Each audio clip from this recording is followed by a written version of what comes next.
Hello, wrestlers. Do you want to take your attack to the next level? Develop mental skills and toughness? Are you ready to put your name on the line? This is Dr. Czar of MindCzar, and I wanted to take this opportunity to introduce you to myself and the cage process. I've been around wrestling most of my adult life as both competitor and coach. Along the way, I started to notice a lot of commonalities amongst championship wrestlers of elite caliber. They all have a way to mentally prepare, and they do it every time they step on the mat. Back in my competitive days, when dinosaurs walked the earth, I knew I had a process because once I did, my performance improved exponentially.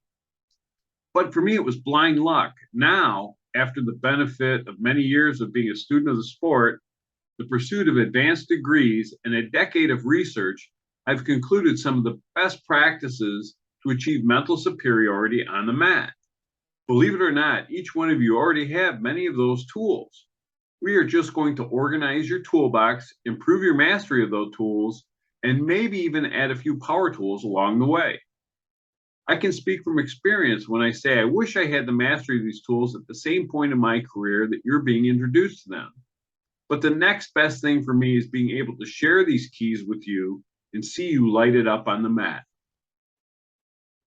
I wanted to cover a few things on how the process of developing mental focus and toughness works. You know, it's much like our approach to wrestling. We drill repetitions, and that's all we really want to do here. We want to take your process and help you fine tune it with sports psychology expertise. There are many techniques we're going to use, like visualization, positive self talk, and even forms of meditation, all to build our individual awareness. And with that awareness comes the ability to delegate what you want to focus on and what you want to block out. When we figure out what is the best way for you to develop these skills, then we start the drilling procedure, which again is like practice. We're going to do repetitions over and over to reinforce neural pathways and to focus our behaviors. A lot of this may seem really different to you at first, but I can tell you firsthand these techniques work and the model works. You'll hear the term build your cage quite a bit, and it's really a simple concept of developing our awareness. We block out distractions and we build a cage of sorts, a mental cage that protects us from all distractions, just to focus on one point, the opening of our cage, which is where we want our attention and where we'll find our next opponent or task at hand. One thing to understand about these techniques is they're developed in a way that they're custom fit for every athlete. No two systems are the same, and the best part about creating awareness and the ability to focus and eliminate distractions is that it goes beyond the mat. These are life skills that will help drive you the rest of your life. I know this may seem a lot coming at you at one time, but you will see as we go along, we are not adapting a person to fit this system. We are adapting a plan to fit the person. One thing that I always stress is to get you to think about awareness and our sense of the environment around us. It's important to remember only 20% of our individual reality comes from our environment through our senses. That's right. What we see, hear, touch, smell, and taste from our environment only contributes 20% tops. The rest comes from our mind. That's right, nearly 80% of our reality comes from our personal and individual perceptions of the world around us. That's a lot of power. Okay, enough about high science. I know you're thinking, Coach, how is this going to help me? There's a 2-page document that we will use to help outline our expectations for the season. This is a goal contract. It is a tool we use to dial in an individual program built upon advancement and achievement to help you develop the mindset of a champion. When you get it, you'll see there's a place for your name to individualize your contract, and then you'll see SMART goals. SMART is an acronym for these goals.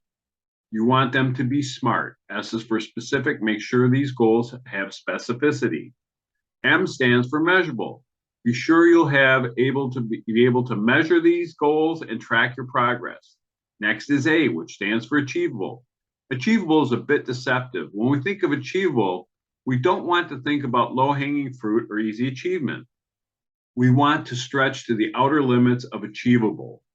When we stretch, we gain. When we gain, we grow. R stands for realistic.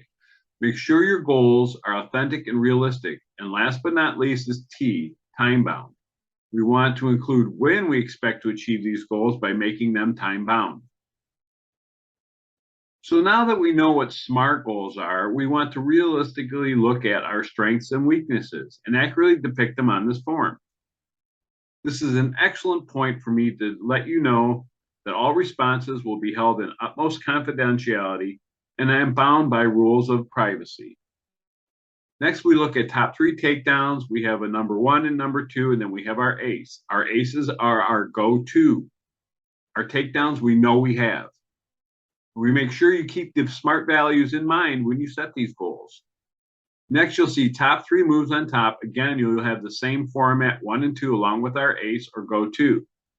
And of course, we do the same for bottom moves. And lastly, we have 2 5-point emergency moves to master. You'll notice there's only 1 and 2 under this category. Simply put, if you have a 5-point emergency move, they both better be aces.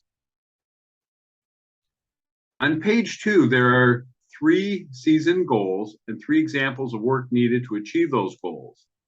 And remember, goals are fluid things. They are going to change as we move along, and that's a good thing because as we already know, our perceptions guide us. So as we advance to our goals, our perspectives change, and so should our goals. Next on your goal contract, you'll see match preparation. How can your coaches and teammates be most helpful in handling the pressure prior to competing in matches and tournaments? And you'll see the choices are leave you alone, be supportive by challenging you, making you laugh, or loosening you up, or getting you fired up, or even perhaps you have another way.